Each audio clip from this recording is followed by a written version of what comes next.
भारत सरकार ने आरक्षण को एक मजाक बना दिया है, या यूं कहें राजनेता कुर्सी व शासन करने के लिए चाहे जिंदा आदमी हो या मुर्दा, अपने स्वार्थ के लिए उसे भी मुद्दा बना लेते हैं। एक तरफ हिंदू मुस्लिम समाज की बातें होती हैं, दूसरी तरफ आरक्षण की आड़ लेकर शर्मनाक बातें की जा रही हैं। समझ में ये नहीं आ रहा कि भाजपा कब से SC ST दलित की रहनुमा बन गई। अगर पिछली बातें कुरेदने लगे, मंदिर में जाने की बातें हों, तो भाजपा को जवाब देना मुश्किल हो जाएगा कि चंदे से चलने वाली पार्टी, पंजाबी रेफ्यूजियों बनियों की पार्टी का चेहरा बेनकाब होता हुआ नजर आएगा। नजर तो अभी भी आ रहा है, किसी के दिमाग में ये अभी आ नहीं रहा है। मोदी सरकार ने इंदिरा जी की नीतियों पर 2014 से कांग्रेस को कोसते कोसते 10 साल तक शासन कर लिया। देश के प्रधानमंत्री को शायद याद नहीं है कि श्रीमती इंदिरा गांधी SC ST दलित मुस्लिम के वोट घर बैठे बैठे ही ले लेती थी, जो कि मोदी जी के बस की बात नहीं है।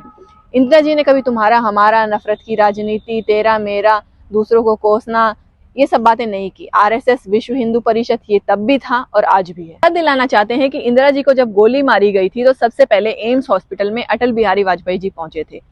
वो इंदिरा जी को देखने के लिए सबसे पहले पहुंचे थे। ऐसा ही RSS का और कांग्रेस का चोली दामन का रिश्ता हुआ करता था, इंदिरा गांधी से राजीव गांधी तक।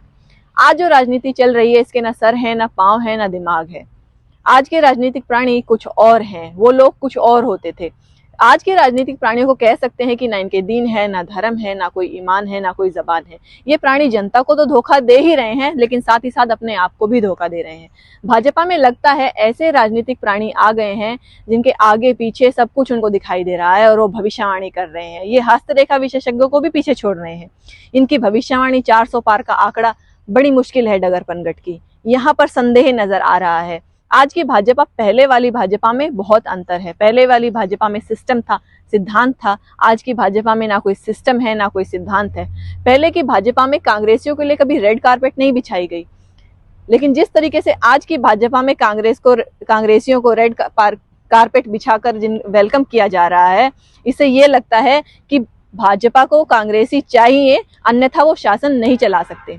आपको याद दिलाते हैं, पहले वाली भाजपा में तोड़ा ताड़ी की राजनीति नहीं होती थी और अपने निज हित के लिए सरकार नहीं बनाते थे। ये नफरत की राजनीति अभी जो भाजपा में कूट कूट के भरी हुई है। हमारे देश के प्रधानमंत्री भ्रष्टाचार पर बहुत बातें करते हैं। यार हमारी बात सुनो, ऐसा एक इंसान चुनो जिसने पाप ना किया हो, जो माफी न हो। और उनके टारगेट पर सदैव कांग्रेसी लोग रहते हैं। अब प्रधानमंत्री ये बताएं कि आज की तारीख में आपके मंत्रिमंडल में कितने भ्रष्ट राजनीतिक प्राणी हैं और कितने कांग्रेस के भ्रष्ट लोग हैं जिनको आपने गले से लगा रखा है। चलो हम ये मान लेते हैं कि भाजपा में परिपक्व और अनुभवी लोगों का अकाल पड़ा हुआ है, तभी आप कांग्रेस के व अन्य पार्टी के दागदार लोगों को भी अपनी पार्टी में ले रहे हैं और उन्हें ऊंचे पदों पर बैठा रहे हैं। सच में प्रधानमंत्री जी, क्या हमारे देश के लोगों में दिमाग नहीं है? क्या वो पागल हैं या उनका दिमाग घास चढ़ने गया हुआ है, जो वो ये बातें समझते नहीं, जानते नहीं, पहचानते नहीं? ये जो पब्लिक है ये सब जानती है, पब्लिक है।